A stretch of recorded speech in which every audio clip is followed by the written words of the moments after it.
Hey, my Fixin' Vixens. Okay, so there's a lot of good videos out there showing you how to take apart a PS5 controller, which is really awesome. And it's not very hard. So you got to find something that's small enough that you can pry up this little black coating, hopefully without damaging your controllers. Like I said, this one, see, we got one side pried up. We got to pry the other one. The white controller I wasn't too concerned about. I like my things looking new, and so this is really hurting my heart to do this, but I don't have any other tools with me right now because my other tools I couldn't find.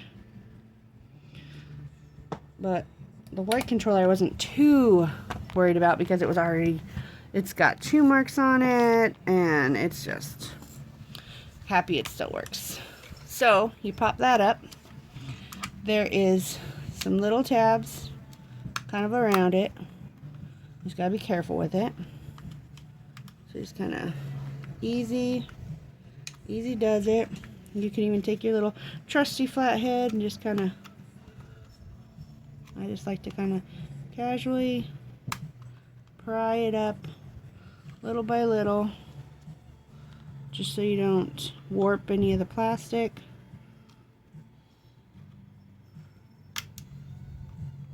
Definitely don't want to cause more trouble or more issues.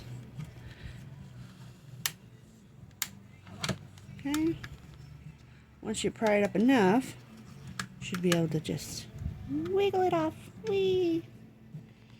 Okay. Then, once you get to this part, okay,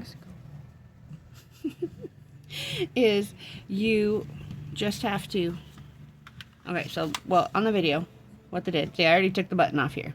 These buttons were very easy to get off. You just take it. There's a little clip here. So you just kind of wiggle and little wiggle there. And then, voila! That is off. There are 2 screws here. One here, one here. Then 2 screws here. One here, one here. Thankfully, they saved us.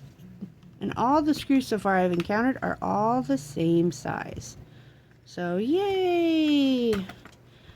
The tool gods are shining down on us. We don't have to have a whole toolbox. So nice. Little things, right? Right, guys? So nice. Okay.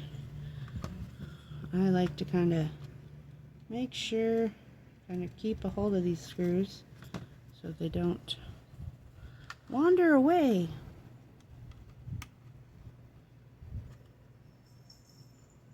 I mean, I was so upset when my youngest daughter found the controller chewed up by the dog, because I was like, oh my gosh, these controllers are so expensive. Well, and just like when this one started messing up with the stick drift, that upset me. And then when I found out from GameStop that, oh yeah, it's a common issue. What? These controllers were almost $100, and you're telling me now that this is a commonly known issue? I know. I turned it on, so we will have to turn off the PlayStation 5, and then I will disconnect the battery just like I did on the white controller. This one just does not want to come out as easy as the other one, but that's okay. What's life without a little fight? Okay. And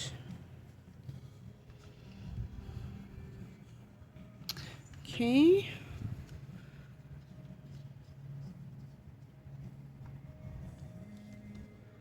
So there's our 4 little screws. Now, what you're going to do, see, so Phillips and flathead, really good, useful tools. Kind of all you need here. There's these 2 little tabs here, and then there's going to be 2 little clips here and 2 little clips here to get this pried apart. Not really hard, but they can be a little tricky. At least that's what I found when I was messing with the white one. So we just kind of pry them apart here a little bit.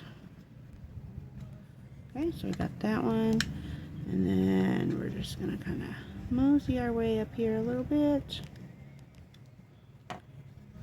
And I kind of feel like I'm breaking this when I do this. But as long as you're careful and you just try to do it wiggle little by little, it's okay. And do you see how it's coming apart? So don't just try to pull like this, because you have this part here that comes off too. So when I'm grabbing it, see, I'm trying to grab from here. Okay, there's the battery.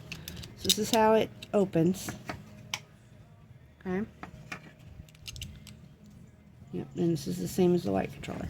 This is how the back is. Battery, you've got, I don't know what all this is. I just use the controllers, don't build them. And casually take them apart sometimes when I need parts. Okay, so we are going to be back right after we shut this off, shut the PlayStation off, and